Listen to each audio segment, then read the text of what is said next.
मनीषा को मिल गया इंसाफ। सीआईडी ने रात को मारा छापा और धर दबोचा आरोपी को। दोस्तों, इस वक्त हरियाणा की गलियों से लेकर सोशल मीडिया तक बस एक ही नाम गूंज रहा है, मनीषा।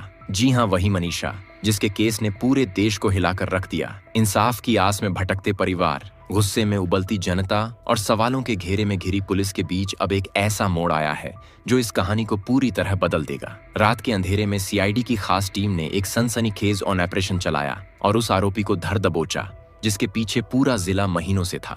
गांव की फिजाओं में राहत की सांस तो चली, लेकिन सवाल अब भी बाकी हैं।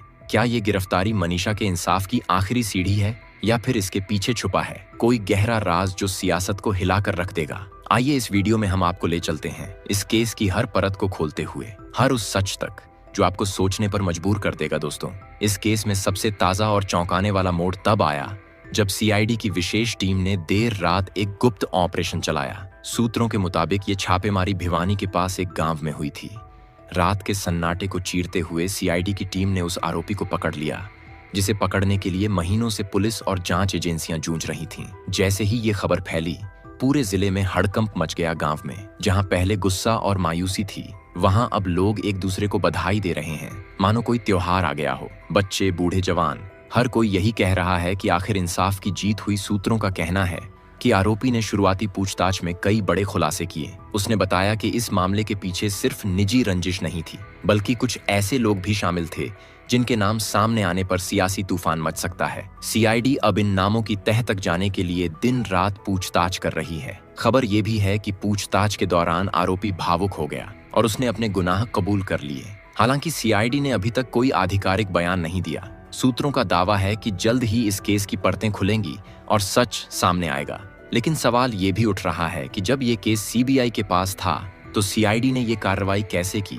क्या इसके पीछे कोई सियासी दबाव था या फिर सीआईडी ने सीबीआई की जांच को और मजबूत करने के लिए ये कदम उठाया? जिला प्रशासन ने इस गिरफ्तारी के बाद सुरक्षा बढ़ा दी है। मनीषा के घर के बाहर भारी पुलिस बल तैनात है और मीडिया चैनल दिन रात लाइव कवरेज कर रहे हैं। लोग टीवी और मोबाइल पर आंखें गड़ाए बैठे हैं, ये जानने के लिए कि आखिर इस केस का असली सच क्या है। सोशल मीडिया पर #JusticeForManisha ट्रेंड कर रहा है। लोग फास्ट ट्रैक कोर्ट में सुनवाई की मांग कर रहे हैं ताकि दोषियों को जल्द से जल्द सजा मिले।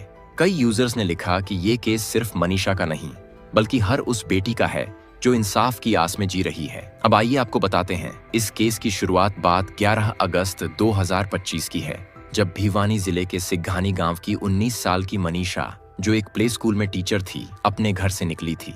मनीषा का सपना था नर्सिंग में करियर बनाना। उस दिन वो अपने स्कूल से निकलकर पास के एक नर्सिंग कॉलेज में दाखिले की जानकारी लेने गई थी। लेकिन उस दिन मनीषा घर वापस नहीं लौटी।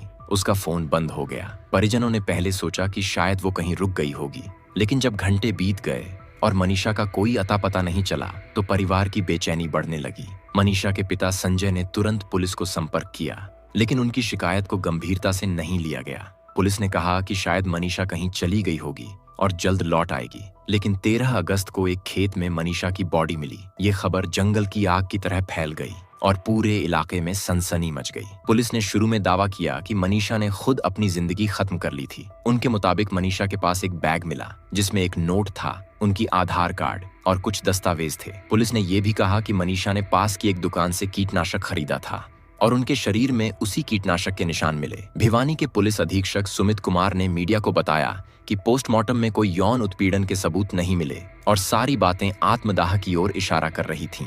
लेकिन मनीषा के परिवार ने इस थ्योरी को सिरे से खारिज कर दिया। मनीषा के पिता संजय ने कहा, मेरी बेटी कभी ऐसा कदम नहीं उठा सकती। वो जिंदगी से भरी हुई थी, उसका सपना था नर्स बनना। परिवार ने पुलिस पर लापरवाही का आरोप लगाया और कहा कि पुलिस ने उनकी गुमशुदगी की शिकायत को समय पर दर्ज नहीं किया। मनीषा के केस ने पूरे हरियाणा में आग की तरह गुस्सा फैलाया। सिघानी गांव से लेकर भिवानी, चरखी, दादरी, जींद और हिसार तक लोग सड़कों पर उतर आए। छात्रों, किसानों और सामाजिक संगठनों ने मिलकर दिल्ली पिलानी हाईवे को जाम कर दिया। धिगावा मंडी में एक महापंचायत हुई जिसमें हजारों लोग शामिल हुए। सबकी एक ही मांग थी, मनीषा को इंसाफ दो। प्रदर्शनकारियों ने नारे लगाए, कैंडल मार्च निकाले और प्रशासन पर सवाल उठाए। बाजार बंद रहे, सड़कें जाम रहीं और माहौल इतना तनावपूर्ण हो गया कि हरियाणा सरकार को भिवानी और चरखी दादरी में 48 घंटे के लिए मोबाइल इंटरनेट और एसएमएस सेवाएं बंद करनी पड़ी। 21 अगस्त को ये पाबंदी और 24 घंटे के लिए बढ़ाई गई। परिजनों ने मनीषा के अंतिम संस्कार से इनकार कर दिया और कहा कि जब तक दोषी पकड़े नहीं जाएंगे वो शव को स्वीकार नहीं करेंगे।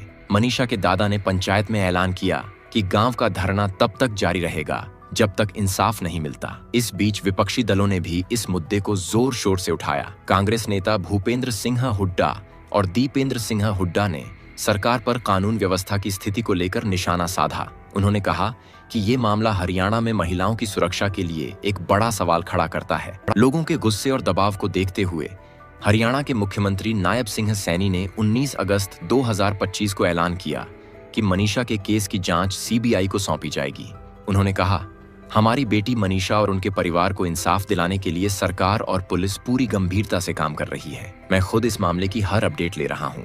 परिवार की मांग पर मनीषा का तीसरा पोस्टमार्टम दिल्ली के एम्स में हुआ, क्योंकि पहले 2 पोस्टमार्टम भिवानी और रोहतक पीजीआईएमएस में के नतीजों पर परिवार को भरोसा नहीं था। 21 अगस्त को मनीषा का अंतिम संस्कार उनके गांव ढाणी लक्ष्मण में हुआ, जिसमें हजारों लोग शामिल हुए। दोस्तों, इस केस में एक और चौंकाने वाला मोड़ तब आया जब लॉरेंस बिश्नोई गैंग ने सोशल मीडिया पर एक पोस्ट डालकर दावा किया। गैंग ने कहा कि अगर हरियाणा पुलिस मनीषा के दोषियों को पकड़ने में नाकाम रही तो वो खुद कार्रवाई करेंगे। इस पोस्ट ने पूरे मामले को और जटिल कर दिया। लॉरेंस बिश्नोई जो जेल में है और उनके कनाडा में रहने वाले साथी गोल्डी ढिल्लों ने ये धमकी दी। हालांकि पुलिस ने इसे गंभीरता से नहीं लिया, लेकिन इसने जनता का ध्यान और खींचा। हालांकि मनीषा के परिवार ने सीआईडी की गिरफ्तारी को इंसाफ की दिशा में पहला कदम बताया। मनीषा की मां ने मीडिया से कहा, अब मेरी बेटी की आत्मा को शांति मिलेगी, बशर्ते दोषियों को सख्त सजा दी जाए। मनीषा के पिता संजय ने भी कहा कि वो तब तक चैन से नहीं बैठेंगे जब तक सभी दोषी सलाखों के पीछे नहीं होंगे। गांव में लोग एक दूसरे को बधाई दे रहे हैं, मानो कोई त्योहार हो। बच्चे, बूढ़े, जवान, हर कोई यही कह रहा है कि आखिर इंसाफ की जीत हुई। सोशल मीडिया पर #Justice for Manisha ट्रेंड कर रहा है।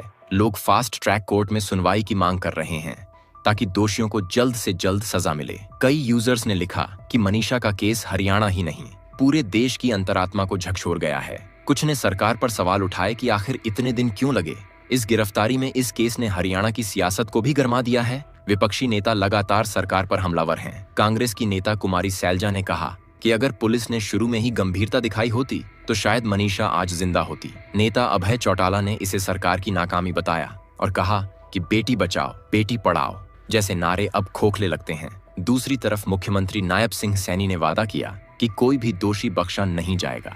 जिला प्रशासन ने भी सुरक्षा बढ़ा दी है ताकि कोई बवाल ना हो।